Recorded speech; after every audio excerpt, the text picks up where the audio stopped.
La escritora chilena Carla Gelfenbein ha publicado una estupenda novela. Se trata de La naturaleza del deseo, publicada bajo el sello de Alfaguara. Se trata de una intensa historia de amor pasional entre dos individuos. Un amor pasional no exento de pugnas de poder y de posesión. Justamente sobre esta novela, que recomiendo mucho, conversé con Carla hace unos días y quiero compartir con ustedes dicha conversación. La novela se puede conseguir ya en librerías acá en Lima y yo quiero recomendarles la estupenda librería El Virrey. Pueden encontrar su local en el Óvalo Bolognesi 510 en Miraflores y por supuesto seguirla a través de sus redes sociales en Facebook e Instagram. Y a nosotros también nos pueden seguir en Instagram como Letra Capital Oficial. Ahora bien, sin más preámbulos, lo dejo con la entrevista con Carla Gelfenbein aquí en Letra Capital.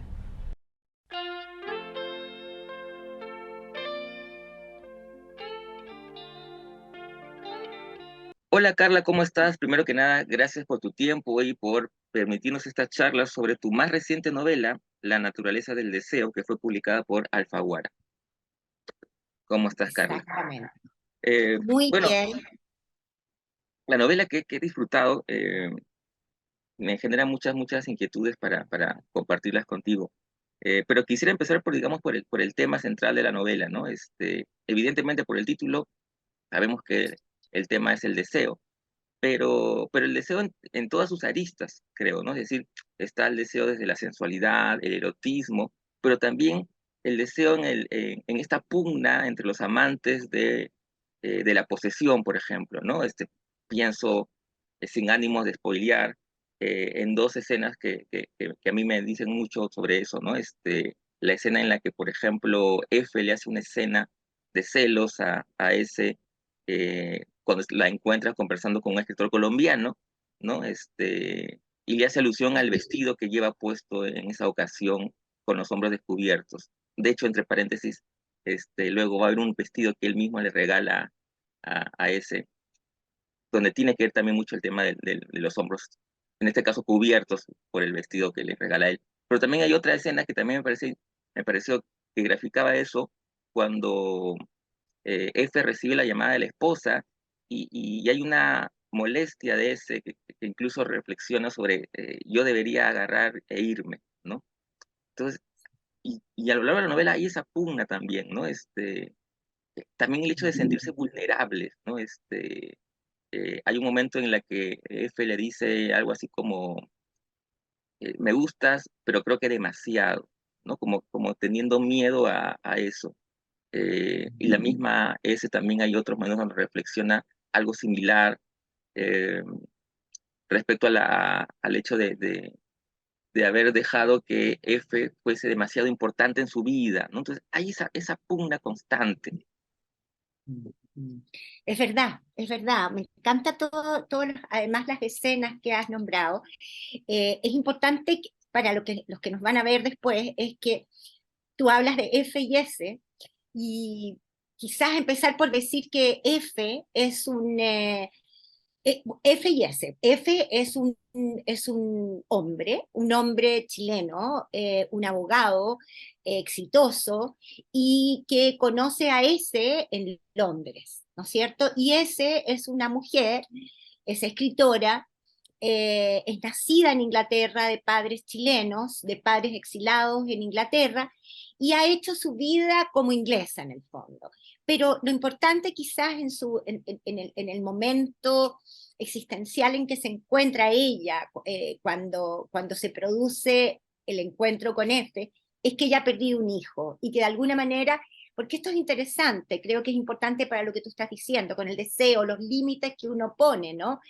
En el sentido de que esta mujer, que hace algunos años ha perdido un hijo y con eso también ha perdido su matrimonio y que vive con su hija sola, un poco aislada del mundo, escribiendo, protegiéndose de enfrentarse a cualquier tipo de emoción, porque sabe que los apegos, cualquier apego emocional como el que ella tenía con su hijo, es peligroso, ¿no?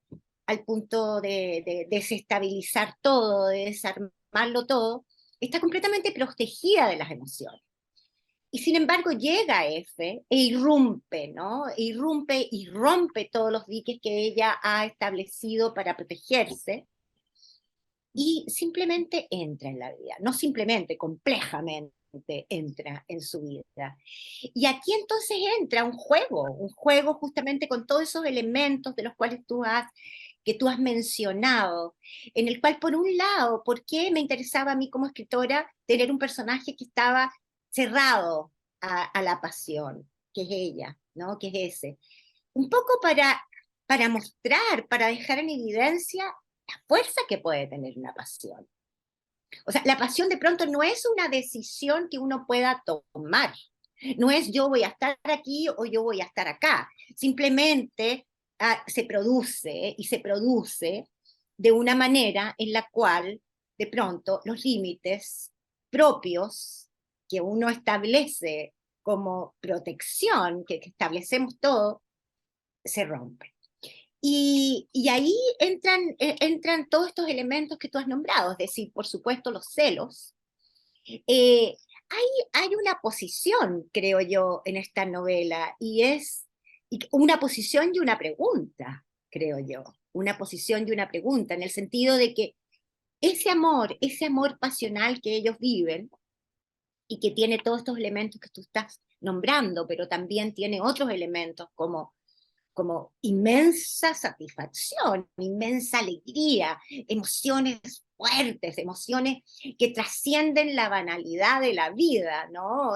Por su intensidad, por su profundidad, por la entrega total, al mismo tiempo conlleva todo esto, conlleva estos celos, este dolor, y que de alguna manera la posición es que no hay salida a eso, son parte del mismo paquete, en el fondo. Y la gran pregunta finalmente termina siendo, ¿vale la pena o no vale la pena? Y eso es un poco la pregunta que se le deja plantear al lector. Ujú. Claro, y ahora que mencionabas eso de, digamos, que la pasión, como dices, no es algo que uno elige, ¿no? Sino es algo que se produce. Y en el personaje, que como dices, es un personaje que había estado más bien cerrado a esa posibilidad, ¿no? Es interesante porque la novela también se plantea, o por lo menos pienso yo desde mi lectura, como una reflexión que hace la narradora sobre el tema de la pasión y cómo ella va descubriendo eso y va reflexionando sobre eso. Absolutamente, absolutamente. Claro, de hecho, originalmente, cuando empecé a escribir la novela, había pensado escribir una novela, un ensayo novelístico o una novela ensayística, de alguna manera, porque me interesaba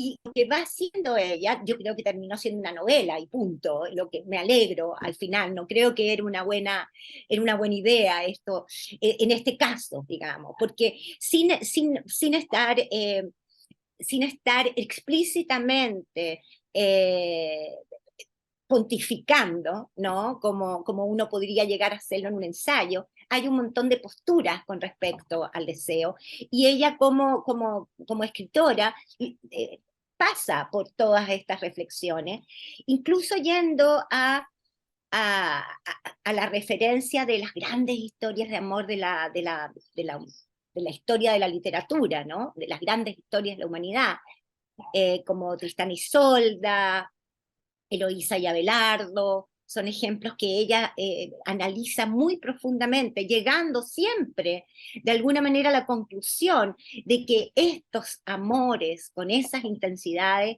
solo podían florecer en la adversidad, en el fondo. Y esas son las condiciones que ellos tienen. Él es casado, viven en diferentes continentes, ella se resiste, ¿no? a esta relación, es decir, está llena de vallas que hay que sortear, porque el amor es heroico de alguna forma, el amor pasional es heroico, y necesita esas condiciones para hacer explícito su heroísmo, y para generarse, para continuar siendo lo que es. Entonces, en el caso de Eloísa y Abelardo es evidente, ¿no? Ahí en la novela aparece súper bien contado particularmente la escena en la cual, después de miles de vicisitudes y de formas que buscan ellos para estar juntos, logran estar juntos, Eloísa y Abelardo. Y huyendo del rey, duermen en un bosque. Están durmiendo en el bosque y Abelardo ha puesto su espada entre ellos dos. Y por la noche, el rey que ha salido a buscarlos los encuentra dormidos a los dos, y el rey saca la espada de Abelardo y pone la suya, dejando de manifiesto que él los ha encontrado, y que no solo los ha encontrado, sino que les da su beneplácito. Es decir, ok, estoy vencido, le cedo a Abelardo, esta mujer, ¿no? Porque son otras épocas. ¿Y qué hacen ellos? Al día siguiente, Eloísa vuelve donde el rey, porque no pueden subsistir en la normalidad. Ese amor loco, pasional, tiene que florecer en la adversidad, y ella vuelve donde el rey, vuelve a ser la reina, pero este amor sigue, ¿no? Sigue hasta que Abelardo se muere, en el fondo. Entonces, y todas las historias a las cuales ella va acudiendo, que son o sea, Romeo y Julieta es lo mismo, la imposibilidad del amor, ¿no? La imposibilidad del amor, el heroísmo de esos dos amantes que quedó plasmado en la memoria colectiva para el resto de los días, ¿no? Ese es el amor al que ella alude, y ese es el amor que ella está viviendo. Ujú. Ahora, también mientras leía la novela, esto de repente es una lectura forzada mía, pero me parecía que también tenía que ver un poco con el hecho de, de cómo a veces los amantes pueden idealizar ciertas cosas, ¿no? Porque hay una parte en la que habla sobre los límites entre la ficción y la realidad que en esta relación se transgreden, digamos. Absolutamente, o sea, tienes toda la razón. Hay el amor pasional, un porcentaje altísimo es la ficción que uno se crea, ¿no? Incluso la mirada que uno tiene sobre el otro está construida sobre tantos primeros supuestos, es decir, porque uno nunca llega a conocer el otro, así que hay un porcentaje gigante que está conformado por supuestos. Por otro lado, hay un porcentaje gigante que está constituido de ilusión. La ilusión como ese espejismo que uno ve en el otro eh, que distorsiona, pero que uno no es capaz de verlo, ¿no? Está por otro lado, claro, la esperanza de por fin encontrar a otro ser con el cual uno puede crear una connivencia completa, total, ¿no? El otro como un uno, ¿no? Entonces están todos esos elementos que hacen que la mirada que uno tenga sobre el objeto de nuestro amor sea una mirada increíblemente distorsionada, incluso al punto en este caso, y tienes toda la razón, no, tienes toda la razón, hay momentos en que uno como lector ve ciertas cosas que ella no puede ver, a pesar de que las está contando ella. Es decir, que ella nos cuenta ciertos aspectos de, por ejemplo, de la personalidad de F, que a nosotros como lectores se nos hacen evidentes, pero que sin embargo ella no quiere verlas como algo que son el signo o la señal de algo más oscuro, por ejemplo. Y uno lo ve, pero ella no lo ve. Y uno ve cómo ella está de alguna manera con su voluntad, con su añoranza de haber encontrado este ser único, eh, no puede verlo, ¿no? Entonces, claro, el amor está construido, ese amor, sobre un grado gigantesco de ceguera, sin duda. Ahora, sobre la escritura de la novela, que también es algo que me encanta. eh, por ejemplo, ¿no? La elección de no nombrar los personajes, la elección de no nombrar las ciudades, incluso tampoco, se habla ciudad uno, se enumera, salvo algunas, Santiago, Londres, ¿no? Y Santiago y con eso, Londres, son las sí. únicas. eh, eso tiene que ver con hacer más énfasis justamente, o sea, poner el foco más en esos, en los dos personajes, en ellos dos. Absolutamente. Es decir, al borrar, de alguna manera, al hacer difuso el background, es como en un teatro, ¿no? Al hacer difuso el background, los dos personajes que son los protagonistas, F y S, entran a un primer plano completo. Y esa era mi idea. Mi idea era observarlos desde tan cerca, en que no había ningún elemento que pudiera distorsionar lo que se estaba viendo, además de sus propios seres, digamos. Eso por un lado. Y por otro, el hecho de que estas ciudades que no existen, porque tenemos que contar de que estos dos personajes que se encuentran en Londres comienzan desde ese primer encuentro a reunirse en diferentes ciudades del mundo, donde generalmente él va a dar es Ok. un gran conferencista, es un abogado, un gran conferencista, y se van encontrando en estos lugares. Entonces, el trasfondo son estas ciudades, pero que ella misma, como lo dicen alguna vez, siempre son la misma ciudad, siempre es el mismo cuarto, y siempre son ellos, él y ella enfrentados en su total desnudez. No hay contexto, no hay familia, no hay otros afectos, no hay otros personajes, no hay nada más que ellos dos, ¿no? Y eso me parecía súper interesante también por el hecho de que al ser estos dos personajes totalmente cindidos de su contexto, de alguna manera son todos los amantes, ¿no? Son todos y ninguno, puede ser cualquiera. Y eso me interesaba muchísimo. Ujú. De hecho, al inicio la narradora pues habla sobre la imposibilidad que tiene, por ejemplo, de hablarle de Noah, ¿no? De su hijo que ha muerto. Exacto. Y otra curiosidad que tengo es cómo te planteaste la estructura, porque cuando uno lee la novela, eh, pues ya la perspectiva en la que la narradora cuenta los hechos es de un tiempo, eh, digamos, desde una perspectiva del presente hacia atrás, digamos, ¿no? Pero cuando Claro. narra las partes del pasado, ¿no? Eh, están narradas con la intensidad de un presente también, al mismo tiempo, ¿no? Entonces, Sí, esa sí. estructura como... Hay, hay un montón de decisiones literarias en esa Ujú, novela. Hay muchas decisiones literarias que fui tomando de a poco, digamos. No, no es que de un día así como que empecé a escribir y ya tenía todo resuelto, porque es una estructura que al parecer es muy simple, pero concebible efectivamente, como tú mencionas, fue complejo tomar todas esas decisiones. Desde dónde la iba a contar. Por ejemplo, todas mis novelas, tú que me has dicho que has leído la mayoría, eh, están contados por diferentes personajes. Son polifónicas. Desde mi primera novela hasta la anterior a esta, a excepción de una, que es una novela juvenil que escribí, Llévame al cielo. Todas las demás son polifónicas, es decir, la historia es contada a través de la voz de varios personajes, a través de la versión de varios personajes. Y en este caso tomé la decisión de que iba a ser solo ella, porque muchas personas me han preguntado, bueno, ¿y él?